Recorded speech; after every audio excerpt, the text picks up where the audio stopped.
bonjour pour ceux qui étaient là déjà depuis ce matin. Je me présente une nouvelle fois, je suis Michel Picot, je suis journaliste notamment sur BFM Business. On va faire un petit rendez-vous d'une petite heure, on va parler pendant trois quarts d'heure. Et après, on prendra des questions si vous êtes d'accord, peut-être un petit peu moins. L'objectif, comme on le dit depuis ce matin, et je pense dans les autres ateliers c'est un peu la même chose, c'est que vous partiez avec des idées précises, les choses qu'elles soient claires, nettes, et que vous partiez pourquoi pas avec des envies nouvelles pour développer votre business. Et là, on va aller quand même à la base, puisqu'on va s'interroger sur le mode marketing, qu'est-ce que c'est, comment le mettre en place, quel impact sur votre organisation, sur vos équipes, quels outils digitaux, même si ce n'est pas le plus important, on l'a déjà vu à plusieurs reprises, mais qu'est-ce qu'on y met dedans, c'est quand même ce qui nous intéresse le plus, et combien de temps avant d'avoir les premiers résultats. Juste un petit sondage main levée rapidement, qui s'est lancé dans une stratégie inbound de marketing, juste qu'on ait une petite idée. D'accord. Non mais c'est intéressant, ça nous permet de voir par quoi on va commencer et essayer de ne pas oublier une seule étape dans l'explication. Et si vous êtes là, ça nous fait plaisir. Ça veut dire que déjà, ça vous intéresse et ça vous interpelle. Nos invités, Stéphane Truffin, bonjour. Avec un micro, c'est mieux. Enchanté, bonjour tout le monde. CEO Captain Marketing, peut-être un mot de présentation de l'entreprise pour commencer rapidement. Oui, bah, tout simplement, en fait je suis solo, hein, je suis consultant en marketing digital, donc je me considère comme un pur player du marketing digital, puisque j'ai commencé en 95, Ah oui. c'était au Canada. J'ai vu l'émergence d'Internet, je suis rentré en France 2 ans après, et puis là je me suis dit, waouh, le retard français. Donc ça veut dire qu'on a de belles marges de progression, c'est ça? Je pense toujours, oui. Ouais. Ouais. Je vais vous poser une question, mais je vais la poser aux autres invités, sur une définition, selon vous, hein, de l'inbound marketing. Aïe aïe, ça y est, ouais. Je vous la poserai, ne vous inquiétez pas. En fait, pour moi, alors la définition, enfin, c'est trois éléments. Le premier, c'est quelle valeur finalement on souhaite apporter à son marché. Donc là, on va parler de positionnement, et je pense que Gabriel pourra nous en dire quelques mots. On va parler bien évidemment de nos cibles, qu'est-ce qu'elles attendent justement comme valeur, et qu'est-ce qu'on peut leur proposer pour les intéresser. Donc ça, c'est vraiment le fondement de l'inbound marketing. Ensuite, c'est une méthodologie. Donc là, c'est une méthodologie qui est très actionnable parce que très simple. C'est 4 étapes. Donc attirer du trafic, on va créer de l'audience, exactement comme un média, mais on n'est pas un média, donc il ne faut pas s'arrêter là. De ce trafic-là, on va tenter de générer des leads. Et puis des leads, tenter de les convertir en clients. Et enfin, les clients, il va falloir les enchanter. Et donc, c'est effectivement l'étape de la méthodologie, la dernière étape d'enchantement de la relation client. Et enfin, ce sont des outils. Donc, on voit qu'à chacune des étapes, je pense qu'on y reviendra, à chacune des étapes, il y a des outils qui vont être plus ou moins adaptés. Donc, par exemple, on va créer de l'audience. L'outil content marketing et SEO, par exemple, sont plutôt optimum pour cette phase. Donc on va voir les différentes étapes tout à l'heure, puisque beaucoup s'interrogent aujourd'hui, se demandent comment s'y prendre. Ça vient d'où d'ailleurs? Ça vient des États-Unis, du Canada cette stratégie? Des États-Unis. Des États-Unis, ouais. Ouais, donc c'était 2006, je crois.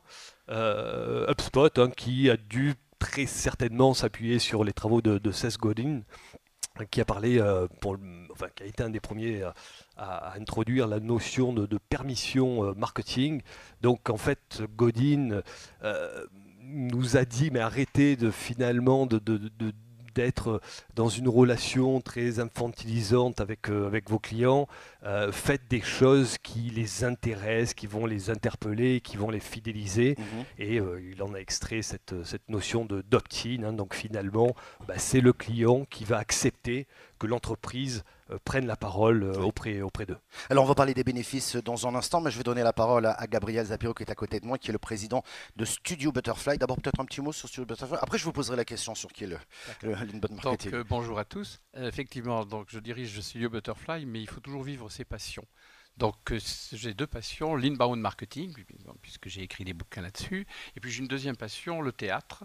Donc ceux qui auraient envie un jour de voir mes pièces de théâtre, il y en a une qui se joue en ce moment à Paris, qui s'appelle Top ou Bottom, et voilà, et donc que j'ai écrite. Mais aujourd'hui je suis là pour l'inbound marketing. Alors c'est quoi pour vous? Alors pour moi c'est deux définitions très simples. La première c'est comment faire venir à soi les clients au lieu d'aller les chercher. Et la deuxième définition c'est le désir précède le besoin. Et je m'inspire toujours d'un Spinoza, Baruch Spinoza, qui a dit « Je ne désire pas les choses parce qu'elles sont belles et bonnes, c'est parce que je les désire qu'elles sont belles et bonnes. » Et pour point de départ, il va nous le dire tout à l'heure, mais en préparant son rendez-vous, vous m'avez écrit hors le positionnement différenciateur, point de salut, inutile d'entrer en inbound marketing sans ce préalable. Donc on va voir quelle est cette différenciation.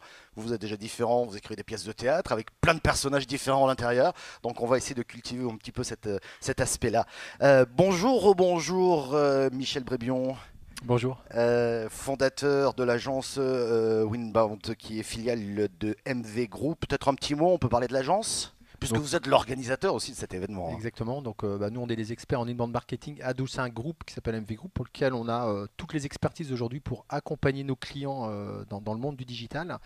Et on a effectivement organisé cet événement, comme j'ai pu le dire ce matin, vraiment pour permettre au marché de mieux comprendre tous ces leviers, de se dire voilà, je suis dans un marché qui bouge, sur lequel la concurrence évolue, sur lequel j'ai du mal à me différencier. Et donc le digital, en tous les cas, permet d'utiliser des outils, des techniques, des méthodes qui permettent du coup de percer ces marchés. Alors même question. C'est quoi selon vous l'inbound marketing? C'est juste pour qu'on plante bien le décor et après on va rentrer vraiment dans les différentes étapes. Donc moi je vais être très pragmatique puisque mes deux amis ont écrit des livres sur l'inbound marketing très méthodologiques et très stratégiques. Pour moi l'inbound marketing c'est la modernisation du processus commercial. C'est-à-dire qu'aujourd'hui on voit très bien qu'on ne va pas aller demander aux commerciaux d'aller taper des listes de prospects et d'essayer de les appeler. Ils vont très vite se retrouver dans un mode d'intrusion en termes de démarche marketing. On ne va pas les prendre au téléphone. Vous-même, si vous avez des appels à 20h le soir ou dans l'après-midi parce que vous êtes occupé, vous ne souhaitez plus avoir cet appel. Donc c'est le bon contenu au bon moment à la bonne personne, mais c'est en fait le bon appel téléphonique au bon prospect aussi au bon moment. Donc c'est une modernisation du processus commercial. Les clients viennent à moi plutôt que d'aller taper des listes ou des prospects qui n'ont aucun intérêt. Donc je vais réagir surtout quand il y aura un intérêt de la part de mon prospect et je vais effectivement l'engager par de la bonne information, par du bon contenu, je vais le faire monter en engagement et là le commercial va rentrer en contact et on va aussi moderniser à la fois du coup l'acquisition et le fait d'améliorer sa base prospect, sa connaissance prospect et on va surtout améliorer aussi la transformation dans un outil de gestion client où je vais pouvoir continuer ce processus et donc on est dans un processus moins intrusif, moins agressif, plus construit, où effectivement le prospect marque son intérêt et on marque aussi son intérêt au prospect en lui apportant de la valeur dans les réponses de ce qu'on lui fait. Cela sous-entend tout de même qu'il doit y avoir des changements d'habitude dans la manière de travailler au sein des équipes, qu'il y a des process nouveaux à mettre en place. Et vous savez, le changement fait peur, donc c'est toujours une forme de réticence, de dire jusqu'à présent ça marchait plus ou moins, et là on nous demande quand même quelque chose de nouveau, quoi. Moi je crois que c'est du bon sens. C'est-à-dire qu'à un moment donné, ce que je vous dis, vous le comprenez bien, c'est du bon sens. On ne peut pas massivement, si je vous envoie aujourd'hui 10 mails dans la journée qui ne vous intéressent pas, si je vous abonne d'office à ma newsletter, aujourd'hui c'est inacceptable pour le consommateur ou l'acheteur. Donc en fait c'est du bon sens. On revient en fait à du bon sens, c'est que j'essaie de susciter l'intérêt, ce que tu parlais, on suscite le désir, l'envie. Je suscite l'intérêt, mon prospect est intéressé, il le montre. Je vais du coup construire une relation digitalisée parce que c'est les canaux et les moyens qu'on a à disposition aujourd'hui et je vais l'appeler quand il est disponible, etc. Donc c'est presque du bon sens qui revient. On a peut-être été aussi trop loin dans les méthodes très, très intrusives. Alors on va commencer par le début si vous le voulez bien, j'ai envie, je me lançais, d'ailleurs le public est là et se pose des questions puisqu'il est là, il a envie de savoir. On commence comment ou par quoi ou par quel type de questions? Je suis l'ADN, c'est le positionnement. Or, le positionnement, point de salut. Si vous ne vous convainquez pas d'être différent, vous n'êtes pas. Donc, on commence pour moi par toutes les démarches liées au positionnement différenciateur qui va amener l'analyse évidemment des cibles et ensuite toutes les stratégies digitales. Mais le positionnement est pour moi une obligation professionnelle de base. Quand on parle de positionnement, on réfléchit très concrètement à qui sont nos clients, ou du moins la cible que l'on veut toucher. On essaie d'être différent pour la toucher de manière différente. Et ensuite, on va voir quels outils on utilise. Mais c'est ça, en fait, on se fait une sorte d'audit interne. En fait, ce qui est important aujourd'hui, c'est de comprendre que finalement, l'offre, le client s'en fout. C'est vrai que hier, imaginez ma grand-mère, dans les années 50-60, face à une machine à laver le linge. Bon, c'est l'effet waouh. Le fabricant a simplement besoin d'expliquer à quoi sert la machine. Et là, le consommateur, finalement, il a cet effet waouh et c'est le produit qui entraîne cet effet waouh. Aujourd'hui, vous allez choisir un consultant ou une agence digitale. des agences comme finalement comme Winbond, il y en a des dizaines en France. Alors, mais non, mais j'ai pas fini. Non, Donc finalement, c'est ça. enfin, celles qui offrent des prestations d'inbound marketing, il y en a, mais même plus que des dizaines. Ce qui va faire la différence finalement, c'est ce que Michel et ses équipes apportent sur le marché. Donc c'est un positionnement qui vient transcender finalement son offre. Et ça, c'est absolument essentiel à comprendre. C'est finalement comment je peux aider, notamment B2B, mes cibles, à être meilleurs dans ce qu'elles font. Donc ça, c'est le point de départ. J'ai mon positionnement, je sais qui je suis finalement, j'ai identifié bien mes cibles et je vais maintenant me donner les moyens de me rapprocher d'elles et éventuellement de les transformer en clients potentiels.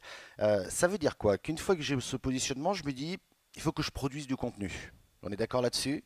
Du contenu séduisant, du contenu qui donne envie. Autant moi je peux le comprendre en tant que journaliste sur un média, je sais ce qu'est un angle et je sais comment produire un contenu, autant quand je suis une entreprise, et quel que soit le secteur, puisque tous les secteurs peuvent être concernés, je vois pas très bien par quel bout le prendre cette affaire-là. Je fais quoi? Je fais des vidéos, comment je m'y prends là?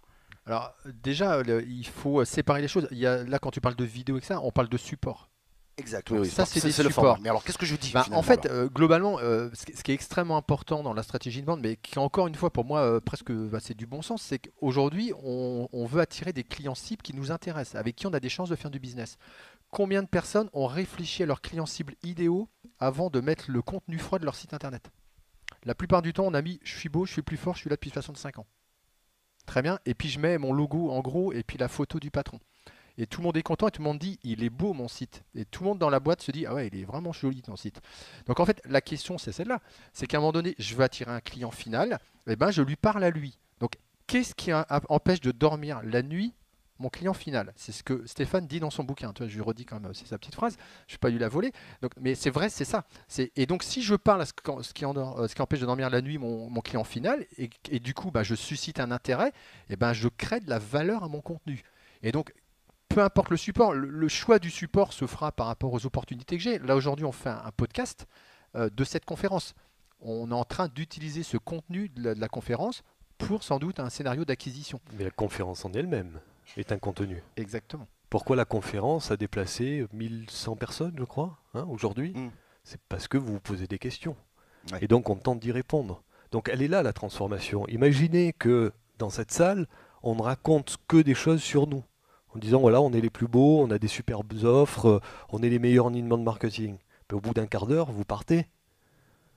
Donc c'est exactement ça. C'est pareil qu'un salon finalement traditionnel. On voit aujourd'hui les salons, qu'est-ce qu'ils font? Ils proposent des ateliers, des conférences qui sont censés intéresser leur cible. Et c'est plus les traditionnels stands qui fonctionnent. Et il faut donner pour recevoir. C'est-à-dire qu'à un moment donné, il faut que je donne un peu à des prospects qui pourraient marquer un intérêt pour la prestation que j'offre ou les produits que j'offre.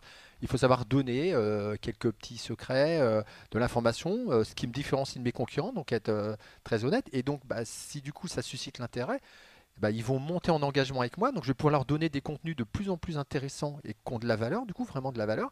Et donc, ils vont accepter en échange de donner de la donnée comportementale ou déclarative. Et donc, en fait, ce que je construis quand je fais de l'inbound marketing, c'est que je construis une base prospect. On a longtemps parlé de la base client. Donc, tout le monde travaille sa base client. Alors, j'ai 1000 clients en base. Puis alors, je les tape, j'envoie des mails. Puis bon. Et puis, ça se finit souvent que j'ai un fond de base. Je ne sais même pas quoi en faire. Les commerciaux ont l'impression que dans le portefeuille, ils ont 500 potentiels clients. En fait, ils n'ont plus rien parce que ça n'a pas réagi depuis 3 ans. Et en fait, donc, je me construis une base prospect que j'attire d'elle-même en suscitant l'intérêt, et cette base prospect, je la segmente, je récupère de la donnée, et cette donnée me permet derrière d'envoyer des bons contenus au bon profil et d'amener aux commerciaux des prospects plutôt intéressés. Si je ne fais pas ça, je fais le commerce que j'ai pratiqué, où du coup on prenait des rues, des listes, et donc ça avait peu d'intérêt, et aujourd'hui en tous les cas, ça ne peut plus se pratiquer comme ça. Donc, oui. Juste un mot à ce que vient de dire Michel. C'est exactement dans cet esprit, c'est que pour attirer les gens, je vous engage à élaborer en début d'année ou au milieu de l'année une stratégie des appâts. Et cette stratégie des appâts constitue le nerf de toute votre démarche inbound marketing. Alors ça peut être digital, ça peut être relations publiques, ça peut être relations presse, ça peut être ce que vous voulez, mais je pense qu'il est intéressant que vous ayez une stratégie des appâts selon votre secteur d'activité. Mais Gabriel, vous avez une méthode qui est intéressante et j'aimerais bien qu'on en parle un petit peu sur comment attirer, séduire, convertir, conclure, finaliser, fidéliser même. Vous avez travaillé sur une méthode que je trouve assez intéressante. J'aimerais bien que vous nous en parliez un tout petit peu. Peut-être ça donnera des clés pour des personnes qui disent c'est un peu, j'y vois pas très clair encore. Alors, comme j'ai un ego surdimensionné, j'ai voulu m'opposer à Brian Halligan, qui est quand même le pionnier de l'inbound marketing et qui a inventé, je lui rends grâce, l'inbound marketing. Alors juste pour l'anecdote, il m'a expliqué lui d'où vient le mot inbound, parce qu'on dit le mot inbound, et il m'a montré. Ses bureaux à Boston donnent sur un métro. Et quand vous allez dans le métro à Boston, il y a écrit au départ inbound. Et quand vous sortez du métro, il y a écrit outbound. Et alors il m'a dit, eh ben, écoutez, les gens qui vont dans le métro, ils y vont volontairement, ils y vont, personne ne les y a poussés. Donc j'ai appelé ma stratégie inbound marketing. Voilà un peu l'origine. Et alors, Brian Halligan, il a écrit un très bon bouquin, et lui il dit, il y a 4 étapes pour attirer, pour ensuite évidemment convaincre. Alors il dit qu'il faut attirer, puis convertir, puis conclure, et ensuite enchanter. Et alors je lui ai dit, lors d'une conférence à Boston, moi j'ai 6 étapes. Voilà. Alors, au début je me dis, je ne vais pas quand même garder les 4. Alors les miennes, c'est attirer, séduire, convertir, permettre, grâce à cette godine sur la permission, conclure et fidéliser. Et alors, la différence, quand j'ai eu un débat avec Brian Halligan, lui disait qu'il faut convaincre pour séduire, et moi je dis qu'il faut séduire pour convaincre. Mais très concrètement, une fois qu'on s'est posé ce genre de questions, est-ce qu'on peut se trouver une autre méthode Vous m'aviez évoqué la fameuse pyramide. Alors, On peut en parler un peu parce que c'est intéressant, ça permet d'éclaircir. Mais après, je vous donnerai la parole et vous compléterez. Mais ça permet d'éclaircir les idées et peut-être de vous donner une méthode pour avancer. Alors là, comme je l'ai dit avant d'aller voir mon psychologue, là c'est de la surdimension personnelle parce que je me suis rendu compte qu'il existait un type qui s'appelait Maslow. Et tout le monde connaît la pyramide de Maslow, mais personne ne connaît la pyramide de Shapiro. Alors je me suis dit, c'est quand même bête. Alors je me suis dit, mais qu'est-ce que je dois faire pour pour précéder la pyramide de Maslow. Alors j'ai imaginé dans mon dernier bouquin, la pyramide de Shapiro, c'est la pyramide des désirs. C'est-à-dire le désir précède les besoins. Alors Maslow, il a inventé 5 besoins. Alors évidemment, un peu de manière machiavélique, j'ai inventé les 5 désirs. Et alors pour attirer les gens, je vous propose de commencer par le désir d'inattendu. Quand les gens se baladent sur Internet, il faut qu'il y ait un élément qui les excite. Ensuite, un désir d'émotion, bien avant la raison. Troisièmement, un désir de partage, parce que les gens ont envie de partager quand ils ont une information qui les séduit. Ensuite, un désir d'appartenance, c'est-à-dire qu'on a envie de faire partie d'une communauté, d'un club, etc. Pour terminer, bon, je dirais c'est un peu habituel, le désir de valorisation de soi. Donc si vous, à mon sens, vous adoptez ces 5 niveaux de désir, donc la pyramide des désirs, vous précédez la pyramide des besoins et vous attirez davantage le prospect. Donc voilà, j'espère que ça vous a un peu éclairé sur le contenu et ce que vous devez produire. Peut-être un commentaire sur ce que Stéphane. Bah, écoutez, moi je suis plus dans la pédagogie, notamment B2B, que le désir. C'est une notion qui me semble plus actionnable. Donc oui, partir des points de douleur, de véritablement ce qui empêche vos cibles de dormir et apporter une réponse très concrète à ces problématiques. Et là, vous verrez nécessairement une audience se créer, une audience se fidéliser, une audience se convertir. Donc je suis plus dans la pédagogie. Bon, j'ai assisté, comme vous certainement, à la conf de Rand. C'est un personnage que j'adore parce qu'il est dans cette pédagogie et il arrive effectivement à expliquer parfois des concepts très, très complexes de manière très très simple. Et c'est, je pense, la base aujourd'hui de l'inbound marketing, dans tous les cas en B2B. Alors en B2C, c'est vrai que je rejoindrai plus aisément le désir. Ouais. C'est une autre différence, mais voilà. J'aimerais qu'on soit concret. Voilà pour le décor, voilà pour l'avancée. Peut-être il serait intéressant Si on parle toujours de ces contenus sous quelle forme? Est-ce qu'il y a des formes tendances? On dit souvent qu'il faut faire des vidéos, mais est-ce que là, Michel disait à l'instant que nous faisons un podcast actuellement, est-ce qu'il faut faire des webinaires? Est-ce qu'il faut faire, j'en sais, enfin, webinaire vidéo pour le moment, la limite est un peu. Est-ce qu'il faut faire de l'écrit? Est-ce qu'il faut faire un livre blanc? Comment, quels outils sont tendances et permettent d'atteindre son objectif plus rapidement? Quel format, pardon? Il faut tout faire.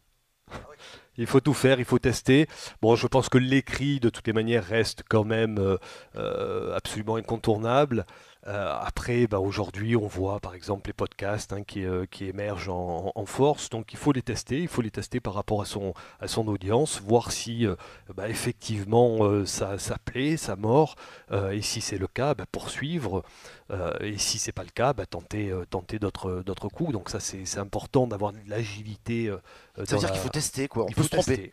Bien sûr, mais il faut se tromper. Il faut se tromper. De toute façon, le digital, c'est du test and learn aussi. Il n'y a pas celui qui, si jamais j'avais la bonne recette, je serais pas là déjà. Je suis en train d'encaisser mes manque. Mais par contre, dans ce qu'on a dit, il y a des choses intéressantes. Il y a des opportunités de support. C'est-à-dire qu'aujourd'hui, forcément, il y a des articles de blog par rapport au SEO de Google, on peut faire des livres blancs, etc. Puis il y a des opportunités. Il y a une conférence, c'est trop dommage de ne pas la podcaster, parce que je peux en faire un article de blog et un podcast téléchargeable. Par contre, par rapport à ce qu'on a dit tout à l'heure, on a exposé du coup des fois, l'inbound pourrait paraître conceptuel, méthodologique, et il faut aussi sortir de ça. C'est-à-dire qu'il y a la méthode, il y a le concept, il y a des outils qui sont des outils d'automation qui permettent du coup de distribuer. On va en parler des outils voilà. aussi. Mais en fait, ce qui est important, c'est que c'est concret. C'est que je vais bien générer des opportunités commerciales par la valeur que j'ai créée. Donc j'ai des gens qui remplissent des formulaires et qui disent j'ai un intérêt du coup pour ce que vous faites. Et ces gens-là vont grandir par le contenu, ils vont avoir un certain score, ils vont être appelés par les commerciaux, et les commerciaux vont aussi avoir dans la mallette des outils pour compléter leur argumentation, et ils vont vendre. Donc faut faire attention entre ce qui pourrait paraître conceptuel, mais c'est du coup intéressant parce que ça pose la stratégie d'une entreprise, ça pose une méthodologie de travail. On va parler des outils après, mais je veux dire, c'est du concret, on fait du business. Je n'ai pas, depuis 2 ans, je n'ai jamais démarché un client. C'est bien ça. Je démarche pas. Non, l'intérêt, effectivement, il est de créer de l'interaction et de l'interaction dans la vraie vie. Il ne faut pas l'oublier, parce que c'est vrai qu'on est face à une méthodologie, on est face à des outils d'automatisation. Donc ça peut aussi, des fois, nous écarter un peu du réel. Donc, d'ailleurs, c'est une des tendances, le conversationnel a été remis au goût du jour, justement, pour contrer un peu cet écueil. Bon, pour revenir quand même au contenu, ce qui est très très important, c'est d'une part de se doter de la data pour voir ce qui fonctionne, à quel niveau de maturité également ça fonctionne, et puis également penser à réutiliser vos contenus. Donc là, effectivement, la conférence va être transformée, pourquoi pas en vidéo, va être transformée en podcast. Donc c'est exactement ce qu'il faut faire. J'écris un livre blanc qui va faire, on va dire 30 pages.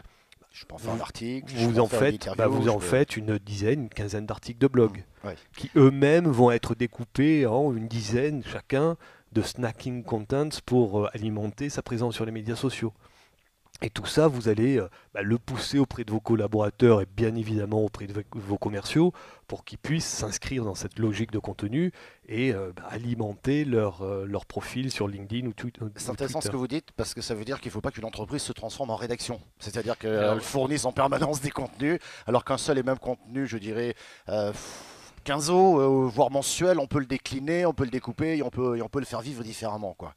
Je voudrais dire au sujet du contenu que c'est vrai que j'ai entendu même ce matin, c'est important, c'est très important le contenu bien sûr, mais il faut savoir ce que l'on écrit. C'est-à-dire qu'au lieu de faire d'une logomachie de contenu ou une boulimie de contenu ou une sorte de déversoir de contenu, il faut savoir quoi on écrit, comment on l'écrit, mais surtout le fond et la forme. Et alors c'est pour ça que j'ai dit tout à l'heure, le positionnement différenciateur est l'âme même de tous les contenus. Il faut que tous les contenus se retrouvent de près ou de loin sur la base de ce positionnement. Dans ce positionnement, il y a des mots-clés, il y a des thématiques réelles. Et ce matin, quelqu'un a dit, j'avais 4 ou 5 thèmes sur lesquels j'ai approfondi avec toute une série d'outils et de ricochets. Mais justement, ces thèmes sont issus du positionnement différenciateur. Ouais, c'est absolument essentiel. Sinon, on va reproduire finalement des contenus qui existent par ailleurs et on rajoute quelque part du bruit au bruit. hein. Donc c'est vraiment là, pour le coup, on se retrouve hein, sur l'aspect positionnement, va effectivement impacter sa manière d'écrire, sa manière de prendre la parole et d'aider finalement son audience à progresser. Donc, dans cette démarche, si j'ai bien compris au début, je trouve mon positionnement avec la différence qui m'appartient. À partir de là, je connais mieux ma cible, mes prospects éventuels. Donc, je vais travailler des contenus adaptés. Quant à la forme, on peut tester un peu tout ce qu'on veut. Vaut mieux, à la limite, un bon texte qu'une vidéo très mal filmée dans laquelle on n'entend rien. Hein, parce que c'est bien beau ça, mais si on n'a pas de micro, c'est une catastrophe hein, en termes de rendu. Mais l'idée, c'est quand même de transmettre le plus possible. Alors maintenant, une fois qu'on a fait ces contenus, il faut les diffuser. Alors ce matin, Rand Fishkin nous a un peu refroidi quand même sur les réseaux sociaux. On s'est posé la question. Moi-même, j'ai dit, j'ai pris un casque un peu pour être sûr, je comprenais bien. Alors la question que je me pose, c'est aujourd'hui, réseaux sociaux, oui, on ne peut pas s'en passer, mais peut-être différemment pour propulser un contenu qui, si je suis son raisonnement de ce matin, est hébergé chez moi. On est dans cette logique-là aujourd'hui. On n'a plus besoin de faire que de la viralité ou du bruit sur les réseaux sociaux. En fait, ce qui est important, ce qu'il faut comprendre, c'est que dans ce qu'on va mettre en place sur les bandes marketing, on va éviter les contenus orphelins. C'est-à-dire qu'aujourd'hui, je suis ici, j'ai créé un contenu, par exemple, sur une bande marketing France. Je le publie sur LinkedIn. Ça va créer une forme d'audience. Il y a des gens qui vont liker, qui vont dire c'est sympa. Bon, on va dire que j'ai 2000 vues. Bon, ça flatte mon ego, à part qu'il ne va rien se passer derrière. Donc, un contenu qui est pas orphelin, c'est un contenu qui est dans mon blog. Ces contenus sont liés entre eux pour justement engager mes prospects, parce que derrière, il y a une mécanique de scénario d'engagement. Donc, j'ai une vraie réflexion. J'ai construit mes clients cibles idéaux, ce qu'on appelle chez nous les personas. Du coup, je sais ce qui les empêche de dormir la nuit. J'écris pour eux. Ils viennent sur le site ou ils vont sur les réseaux sociaux lire ces contenus. Et ces contenus sont par des boutons d'action, hein, des petits boutons où on peut réagir pour le lire, pour aller plus loin, pour lire un contenu complémentaire. J'évite que les contenus soient orphelins et donc quelque part, je viens faire de l'acquisition de prospects. C'est-à-dire que mon site internet avec le SEO, avec le référencement naturel, le référencement payant et tout ce que je peux mener comme action, y compris le fait si je fais un salon et que je renvoie les gens sur mon site, j'amène de l'audience. Et les réseaux sociaux, pareil, vont amener de l'audience sur mon site et je vais les amener à lire mes contenus, mais je veux surtout les engager parce que je vais récupérer moi de la donnée déclarative et comportementale pour construire ma base prospect et pouvoir après avoir une vraie politique d'acquisition. Stéphane ? L'acquisition, c'est le Ouais. mot-clé. Ouais. Ce qui veut dire par exemple que j'ai un article, cette conférence, je mets un extrait sur LinkedIn, c'est un exemple. Hein. Et ensuite, j'envoie immédiatement sur le site de l'agence où là, le prospect ou du moins la personne intéressée, puisqu'on n'en est que là, va pouvoir découvrir tout un univers dont l'objectif ensuite est de le transformer. L'idée du contenu, elle est effectivement d'attirer, ensuite d'intéresser. Donc, in fine, on va chercher grâce à du contenu, soit avoir de l'entrant, donc une demande entrante, hein, tout simplement, quelqu'un qui nous appelle ou qui nous envoie un email ou une demande sur LinkedIn, soit qui nous permettent de le contacter.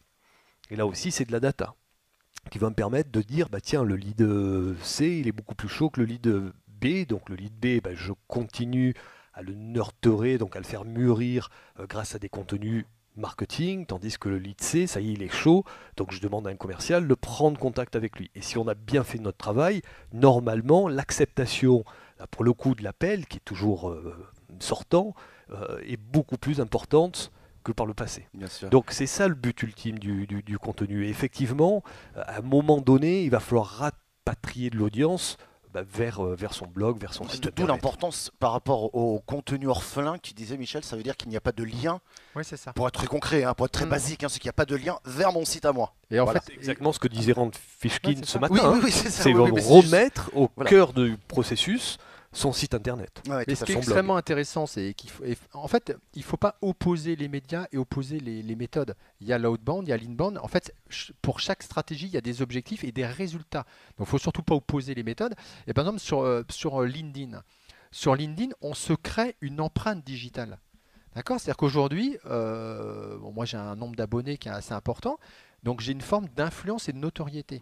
Donc en fait, il y a une partie du travail que je fais qui m'a permis d'avoir cette audience et cette notoriété, et aujourd'hui, elle me sert à justement pousser des contenus pour rapatrier. Donc, il ne faut pas opposer les choses. C'est pas, du coup, c'est pas parce que je pousse que des contenus qui ont un lien que ça va marcher. C'est Je travaille ma notoriété, je peux effectivement faire donc du média plus classique pour travailler ma notoriété. Et puis c'est cet ensemble-là qui me donne une empreinte digitale, qui me donne une forme de notoriété, qui fait connaître ma marque, mes produits, mes services.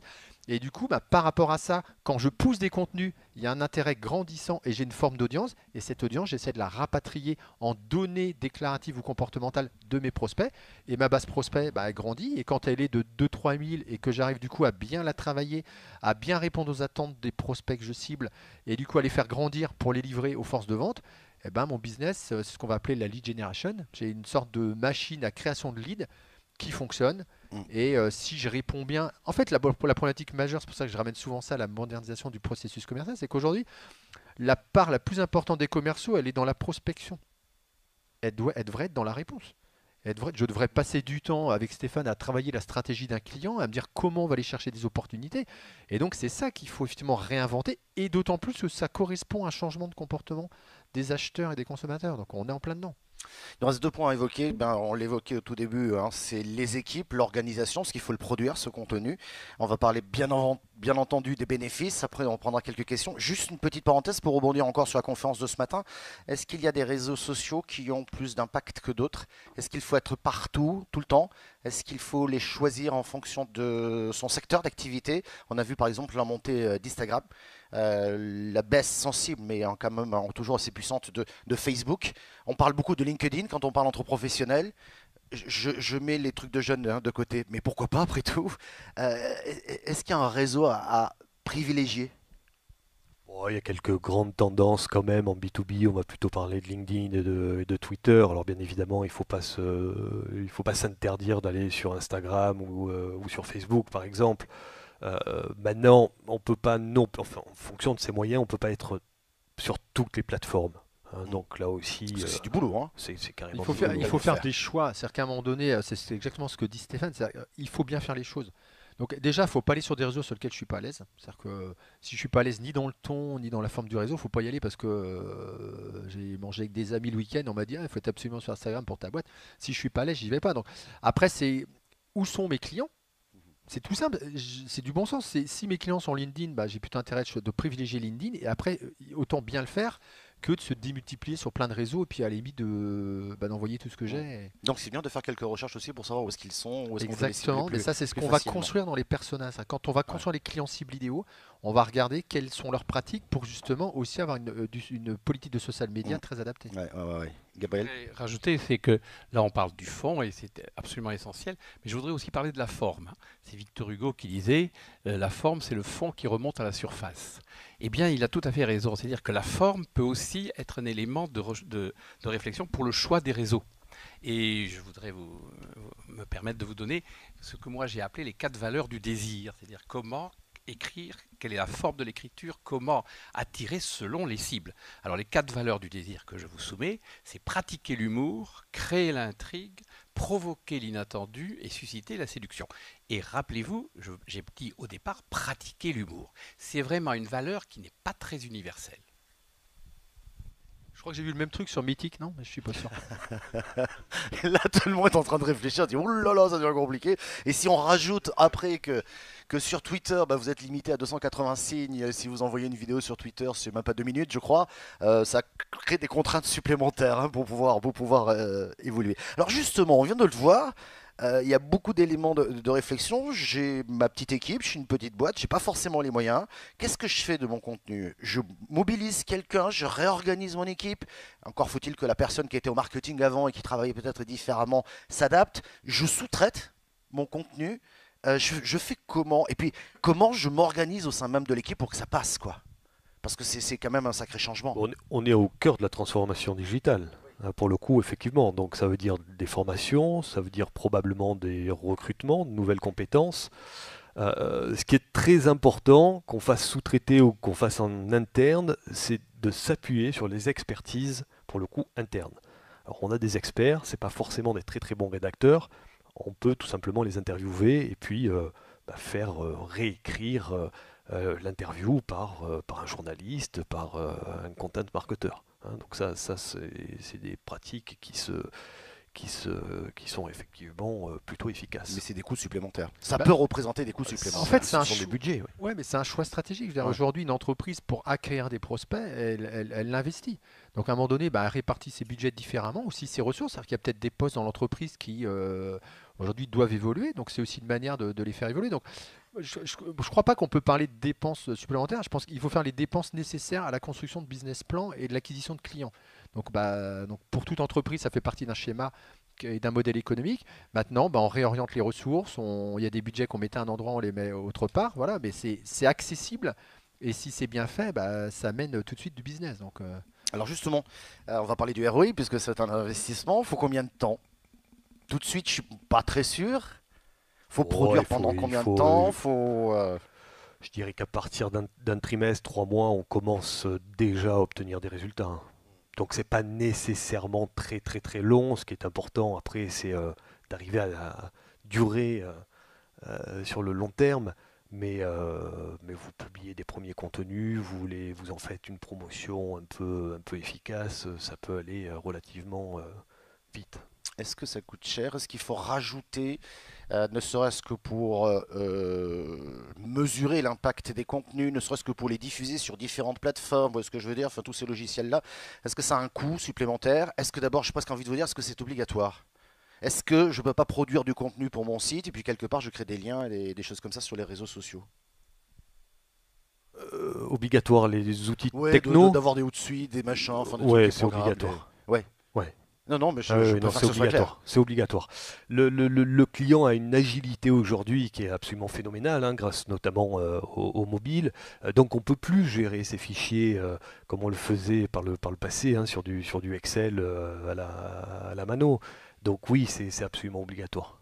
Ah, Donc le marketing technologique est aujourd'hui au cœur aussi de la transformation des pratiques. mais la techno, comment dire, elle fait gagner du temps. On parlait de où je mets mes ressources, donc elle fait gagner du temps. Je peux traiter 1000, 2000, 3000, 5000 clients en envoyant le bon contenu à la bonne personne, puisque j'automatise ce que je fais. Donc là, il y a une vraie ressource qui est plus du temps homme qui est pris. Après, je mettrais juste, je me permettrais, Stéphane, euh, il y a un niveau d'outil minimum qui est accessible aux entreprises. C'est-à-dire qu'après, on peut s'équiper avec la Rolls-Royce de l'inbound marketing. On peut avoir des super outils pour gérer tout ce que je vais faire, l'employé advocacy, suite, etc. Mais je peux démarrer avec des choses malines. On peut avoir une messagerie interne pour laquelle je demande à mes collaborateurs de faire du partage et ça me coûte zéro. Je peux faire de la promotion sur LinkedIn d'un livre blanc qui est bien fait pour lequel je vais avoir des retours assez rapides. Donc après, c'est où je mets mes ressources, quelle stratégie je mets en place. Et puis, je pense qu'il faut, dans le digital, il faut avancer pas par pas. C'est-à-dire qu'en fait, il ne faut pas non plus se dire, je suis à 0 et puis je vais arriver à 100 à la fin du trimestre. Je pense qu'il y a des premiers pas qui sont nécessaires parce qu'on est dans la transformation digitale. Il y a des entreprises, leur marché jusqu'ici, tout se passait bien. Le business se faisait, personne ne se posait de questions, on se disait ça va durer. Et puis un concurrent vient, c'est disruptif, c'est l'ubérisation. Mon modèle est mis à mal, je fais comment? Je peux avancer aussi pas à pas pour que l'entreprise grandisse. Et puis après, tout le monde va bien comprendre l'intérêt de cette méthode. Ouais, ça veut dire très basiquement, on envoie tous à peu près des dizaines, des quinzaines, des vingtaines de mails par jour, peut-être en bas de signature, de dire venez lire ou découvrir notre dernier article en envoyant un lien. Ça, c'est quelque chose qui va être souvent partagé 15-20 fois et c'est un moyen de toucher beaucoup de monde. Très simplement, gratuitement là pour le coup. Il suffit juste d'y penser, d'avoir le réflexe systématiquement de modifier sa signature. J'aimerais qu'on parle des bénéfices quand même. Et peut-être si vous avez en tête quelques exemples d'entreprises qui ont brillamment réussi. Mais est-ce que, bon, on vient de le voir, à partir de 3 mois, on commence déjà à mesurer l'impact que ça peut apporter. Est-ce qu'on peut le chiffrer? Est-ce qu'il y a des chiffres un peu officiels sur ces entreprises qui ont fait une bonne stratégie? Après, on verra s'il y a des freins et pourquoi ça coince par moment. Mais qui ont mené une bonne stratégie de ce type-là et qui aujourd'hui en récoltent les fruits. Vous avez ça en tête d'entreprises que vous avez rencontrées? Alors bon, je peux parler d'une de nos clients qui est une société dans le management de transition qui s'appelle XPM. Et donc, pour moi, c'est même pour être très simple, l'inbound marketing pourrait se résumer à 3 médias, si on veut être très très très synthétique. La stratégie digitale, bien sûr, à 70%, 20% les relations presse et 10% les relations publiques. Et je me suis permis de proposer cette démarche donc à cette société. Eh bien, ils ont fait un site issu d'un positionnement où il y avait 4 plus-values distinctives, voilà, et ces 4 plus-values qui étaient l'esprit entrepreneurial, la dimension internationale, l'engagement de résultat et le projet de transformation. Et bien sur ces 4 plus-values, il y a eu donc une stratégie visuelle basée sur 4 visuels, et puis ensuite de ce positionnement, il y a eu effectivement des articles de blog, des relations presse, des clubs avec un certain nombre de sites. Et alors le résultat, ils ont eu 40% de marge brute supplémentaire. Alors je pense que c'est dû vraiment à l'inbound marketing, parce qu'ils ont transformé le côté push, ils vont essayer de promouvoir les managers de transition auprès de boîtes, parce qu'ils ont eu les 2 cibles les plus prioritaires, les managers de transition qui sont venus à eux, et les clients qui sont venus à eux. Voilà. Intéressant. Un autre exemple, Ouais, je veux en bien, B2C, Bonne Gueule, 2 petits jeunes, 2 petits blogueurs qui ont commencé donc à écrire des articles pour conseiller les hommes sur tout ce qui est habits. Mhm. Et ils ont créé une audience très très rapidement, enfin une audience assez importante. Et puis progressivement, ils ont mis en place l'inbound marketing. Donc cette audience, ils ont acquis des leads, ils ont commencé à vendre. Alors au départ, ils se sont dit, tiens, qu'est-ce qu'on peut leur vendre? On va leur vendre des e-books sur comment bien s'habiller. Puis les e-books sont partis. Ils ont vu que ils commençaient à générer un chiffre d'affaires avec les e-books. Puis après, ils se sont dit, quand même, les e-books, c'est un peu dommage. On devrait les distribuer gratuitement, faire encore plus de leads et finalement vendre de la fringue, puisqu'on parle de la fringue. Et aujourd'hui, ils ont ouvert leur premier magasin dans le Marais. C'est une boîte qui a dû démarrer 2012-2013, Ça, je les connais. Ouais. qui double chaque année de chiffre d'affaires. Et ils sont donc en hyper croissance. Ouais. Et aujourd'hui, c'est une équipe de 30 personnes. J'ai discuté avec un des 2 fondateurs et je lui ai posé très clairement la question, si tu devais engager un content marketer ou un commercial, qui tu prendrais? La réponse a été content marketer sans aucune hésitation. Michel, peut-être un exemple? Sur les cas clients qu'on a, effectivement, on est en Bretagne, du coup on peut aussi parler d'entreprise bretonne, mais iAdvice qui est très connu dans les chatbots, vous avez Artefacto qui est dans la 4D chez nous, ou Digitalio là, qui fait une conférence sur leur pratique de l'inbound depuis 5 ans. Ces entreprises ont développé massivement leur business par de l'inbound marketing. Parce que comment vous savez vous que des entreprises vont acheter de la 4D ou vont acheter des prestations de chatbot? Donc c'est évident. Dans les bénéfices, il y a d'autres bénéfices que d'acquérir du client. Qui est le bénéfice majeur, c'est justement j'acquiers du client, je vais le transformer. C'est que globalement, on va moderniser le processus commercial et donc on va aligner aussi le marketing et le commerce qui ne se parlent souvent pas dans les entreprises. Et donc ils vont se parler, ils vont s'aligner. Le marketing va dire je comprends pas, on vous amène des leads, vous les traitez pas dans les délais. Puis les commerciaux vont dire de toute façon vous connaissez pas notre métier, vos leads sont pourris. Et donc on va apporter une modernisation dans l'entreprise, mais pratique et pragmatique. Et du coup, il faut que le dirigeant, ils se disent c'est important pour ma boîte que du coup les équipes se parlent et que du coup on travaille mieux et que derrière tout le monde ait les mêmes objectifs. Donc c'est extrêmement important. Il n'y a pas qu'un bénéfice, il y a le bénéfice business, mais il y a aussi le bénéfice que toute l'entreprise se met à développer son chiffre C'est d'affaires. intéressant, vous avez répondu à ma question, parce que je me suis dit, est-ce que ça concerne uniquement le marketing ou est-ce qu'il faut embarquer les équipes commerciales dans l'aventure? Je crois qu'il Il faut embarquer tout le monde en fait. embarquer tout le monde. Hein. Pour créer de la valeur, à un moment donné, il faut embarquer les dirigeants, bien évidemment, Ouais. les commerciaux, les marketeurs, les communicants, les RH, le support. Donc globalement, toute l'entreprise est impactée. Ouais. Travail d'équipe là pour le coup. Hein. Bien sûr. C'est le moins qu'on puisse dire. Est-ce qu'il y a des questions dans la salle? Et on va les prendre parce qu'il nous reste un petit quart d'heure. Et si vous voulez intervenir, vous n'hésitez pas. Moi j'en ai plein d'autres. Pas de questions pour l'instant. Si, une main se lève devant moi. Non, c'est pas une question, c'est vous féliciter. Vous êtes les nouveaux docteurs de la relation et du bien-être finalement. Puisque vous traitez les souffrances. Vous parlez que de souffrance sans arrêt. Donc bravo les docteurs. Ah bah voilà. Merci. Voilà qui est dit. Vous voulez qu'on revienne sur des points précis pour... Ouais, on va vous amener le micro là. Merci. Alors, moi je connais un petit peu le sujet au travers de quelques-uns d'entre vous, mais est-ce que vous pouvez nous dire un petit peu quel est le lien qui est assez proche avec l'inbound sale derrière, qui est à mon avis la brique qui vient juste après et pour autant très stratégique dans la continuité du sujet? Alors du coup, c'est vrai, vous avez raison. Comment dire, ce qui est extrêmement important, c'est la partie sales. C'est-à-dire qu'aujourd'hui, on peut générer des leads, donc on peut mettre des moyens très importants sur le content marketing, sur l'équipe marketing, ce qui arrive souvent dans des entreprises, et puis du coup on génère des prospects. Est-ce qu'ils sont bien qualifiés pour les sales? C'est une vraie question, d'où l'intérêt des échanges entre marketing et commerce pour s'assurer que ce qui arrive aux sales soit de qualité, parce que là autrement c'est toute la chaîne de valeur qui s'écroule. Et après, le sales, il doit aujourd'hui transformer différemment ces opportunités. Des fois, je parle souvent des vendeurs des années 80. C'est pas très sympa, mais on sait que les vendeurs des années 80, quand vous alliez acheter une voiture, ça va vous dire quelque chose. Pour ceux qui sont jeunes comme moi, c'est que du coup, on vous faisait l'article complet de la voiture. Ça dure 2 heures. Il vous montre la roue de secours, le frein à main, il descend la vitre, tout ça. Enfin, vous voyez tout. Aujourd'hui, le commercial 3.0, il doit être intelligent. Il doit avoir compris la data qu'il a récupérée. Il doit comprendre les scénarios qui ont été mis à ses dispositions et il doit être dans un processus de continuité de l'action commerciale. Donc il doit continuer à envoyer un contenu de qualité complémentaire et surtout pas un contenu déjà envoyé à son prospect.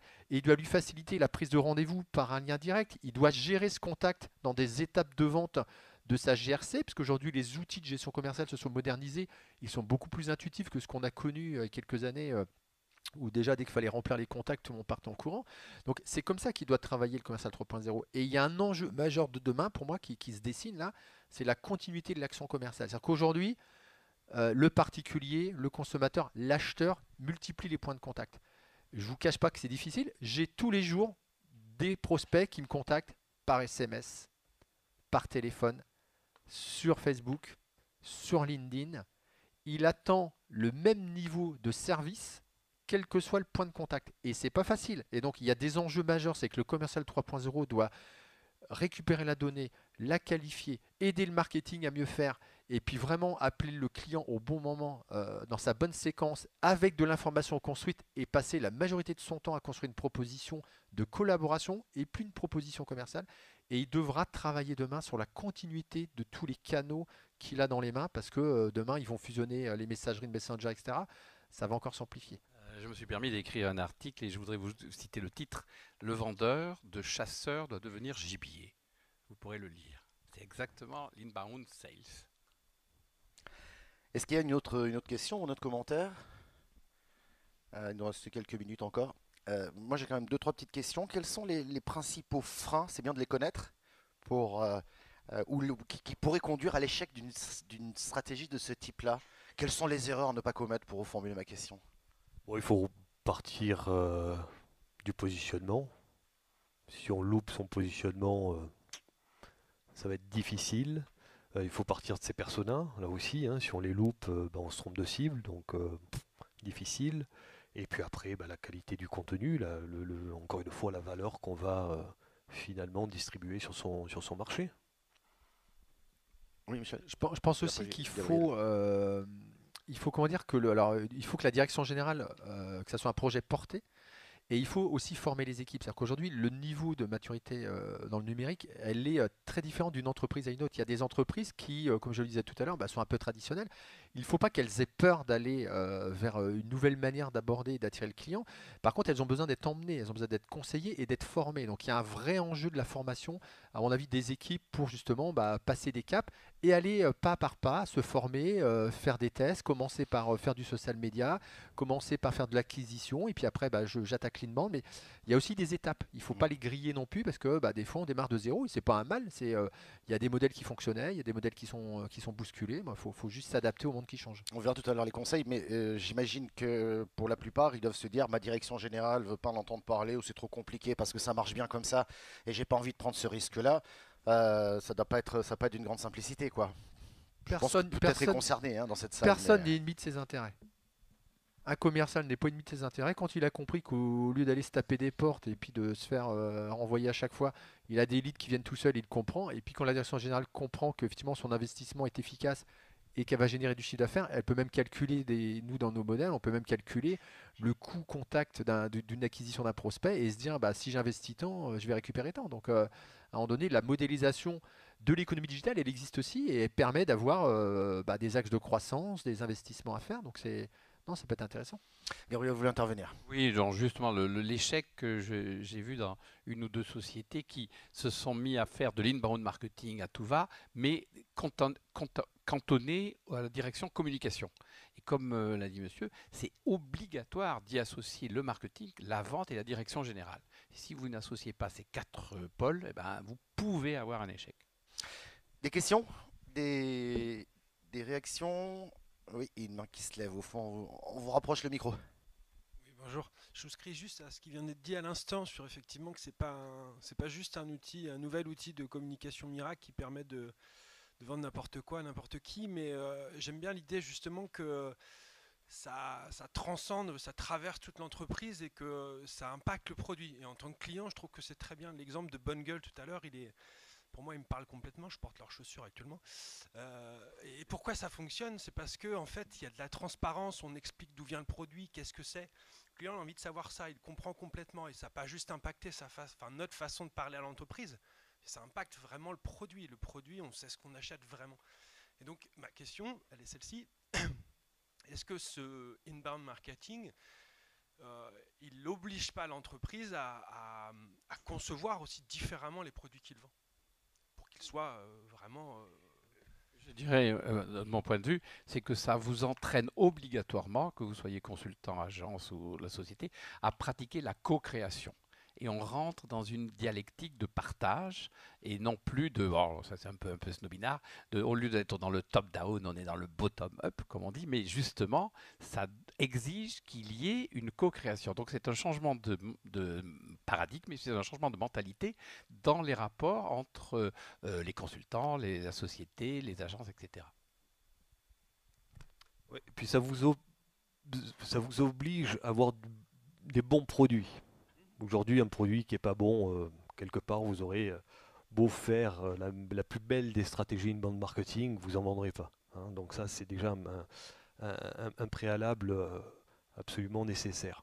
Après, encore une fois, ce qui est important, c'est plus finalement tellement le produit, hein, on estime qu'il est bon, c'est la manière dont vous allez le vendre.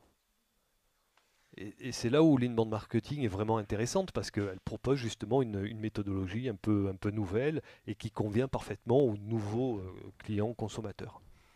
Et après, je rejoins Gabriel, effectivement, en se rapprochant comme ça de ses clients, ben, on va forcément innover, tout simplement. Mais c'est intéressant de parler de produits parce que vous évoquiez à l'instant les nouveaux modes de consommation. Le nouveau consommateur, lui aussi, attend autre chose. Et peut-être qu'un produit co-construit, on a le retour du Made in France. Et en plus, ici en Bretagne, vous êtes bien placé avec les produits de Bretagne. Non, mais c'est vrai, c'est vrai. Ça veut dire qu'il y a aussi une autre approche du mode de consommation, d'où l'importance aussi d'adapter et les contenus et certainement également les produits. Michel. Je crois qu'en fait, en résumé, il faut donner aujourd'hui envie d'acheter et changer notre modèle qui était avant de vendre. On voulait vendre à tout prix nos produits. Maintenant, on doit donner envie d'acheter aux consommateurs. Ouais, ça change effectivement l'approche. On prend une toute dernière question et après on fera un petit tour et il y a une main qui se lève et on vous amène le micro tout de suite. Oui, bonjour. C'est plus un peu un retour d'expérience par rapport à ce que nous faisons nous, au sein de notre entreprise où nous fabriquons du matériel pour artistes. Et il y a un aspect que vous n'avez pas tellement évoqué, c'est que maintenant le contenu peut être créé par l'entreprise qui va donc créer des e-books ou des livres blancs. Mais ce qui est très intéressant, c'est les commentaires qui sont générés par les, par les gens qui vont sur les réseaux sociaux pouvoir interagir. Et ces commentaires ont une crédibilité incroyable et une force. C'est beaucoup plus fort que quand c'est vous-même, en tant qu'entreprise, qui dites que vous avez un très beau produit. Excusez-moi. Et je crois que c'est là toute la richesse. Enfin, c'est une facette très importante de la richesse de l'inbound marketing. Je ne sais pas ce que vous en pensez. C'est le but ultime. C'est effectivement que le contenu, in fine, soit créé par votre audience et par vos clients. Donc c'est vraiment l'étape enchantée. Hein. Donc c'est la dernière étape de la méthodologie. Cette étape-là vise justement à ce que le client soit déjà satisfait de son acquisition, hein, de son achat, et en plus en parle positivement auprès de son réseau, alors que ce soit physique ou bien évidemment sur les réseaux sociaux. À l'opposé, pour rebondir sur cette question, on pourrait imaginer qu'une entreprise ait peur du mauvais commentaire. On peut imaginer, oui. Oui, non, mais voilà, parce qu'après, comment je gère un mauvais commentaire? Il y a beaucoup de gens qui se sentent perdus dans ce genre de choses. Voilà. Après, si c'est objectif, ça veut dire qu'il y a un problème à résoudre, donc il faut s'attacher à le résoudre. Si c'est pas objectif, il faut y répondre, il faut comprendre pourquoi finalement la personne en face était énervée et a publié, a posté un commentaire négatif. Bon, je pense que c'est pas... Dans tous les cas de figure, à moins que ce soit totalement insultant, vaut mieux répondre quand même d'une manière bien ou d'une sûr, autre pour sûr. éteindre très vite. Répondre et agir. Ouais. Encore une fois, si c'est objectif, c'est qu'il y a probablement un problème dans nos processus ou un problème de fabrication, enfin peu importe. Et donc là, il faut absolument régler le problème. Ouais. Il nous reste 4 minutes. J'aimerais connaître votre conseil, ce qu'on va retenir, ce que vous diriez aux personnes qui ont envie d'y aller, qu'on a éclairé peut-être un peu. Qu'est-ce que vous leur diriez pour franchir le pas et commencer à se mettre en ordre de marche vers cette stratégie marketing? Qui commence? Mon conseil, c'est commencer par un pilote, donc quelque chose qui soit finalement très précis, probablement un persona, une offre. Donc commencez petit, faites très très attention à la data. Hein, donc faites en sorte de pouvoir récupérer cette data et notamment la data comportementale. Organisez-vous dès le démarrage avec les commerciaux pour pas qu'il y ait de cassure finalement dans le processus.